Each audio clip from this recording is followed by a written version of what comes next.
Ecclésiaste. Chapitre 8. Qui est comme le sage, et qui connaît l'explication des choses?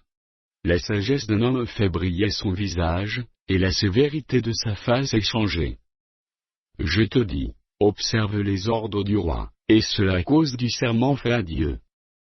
Ne te hâte pas de t'éloigner de lui, et ne persiste pas dans une chose mauvaise, car il peut faire tout ce qui lui plaît, parce que la parole du roi est puissante, et qui lui dira, que fais-tu? Celui qui observe le commandement, ne connaît point de choses mauvaises, et le cœur du sage connaît le temps et le jugement. Car il y a pour toute chose un temps et un jugement, quand le malheur accable l'homme. Mais il ne sait point ce qui arrivera, et qui lui dira comment cela arrivera? L'homme n'est pas maître de son souffle, pour pouvoir le retenir, et il n'a aucune puissance. Sur le jour de la mort, il n'y a point de délivrance dans ce combat, et la méchanceté ne saurait sauver les méchants. J'ai vu tout cela, et j'ai appliqué mon cœur à tout ce qui se fait sous le soleil. Il y a un temps où l'homme domine sur l'homme pour le rendre malheureux. Alors j'ai vu des méchants recevoir la sépulture, et entrer dans leur repos, et ceux qui avaient agi avec droiture s'en allaient loin du lieu saint, et être oubliés dans la ville. C'est encore là une vanité.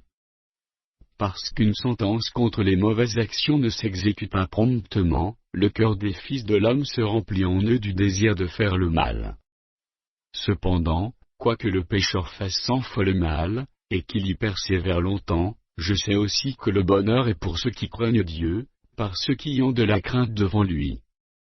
Mais le bonheur n'est pas pour le méchant, et il ne prolongera point ses jours, pas plus que l'ombre, parce qu'il n'a pas de la crainte devant Dieu. Il est une vanité, qui a lieu sur la terre, c'est qu'il y a des justes, auxquels il arrive selon l'œuvre des méchants, et des méchants auxquels il arrive selon l'œuvre des justes. Je dis que c'est encore là une vanité.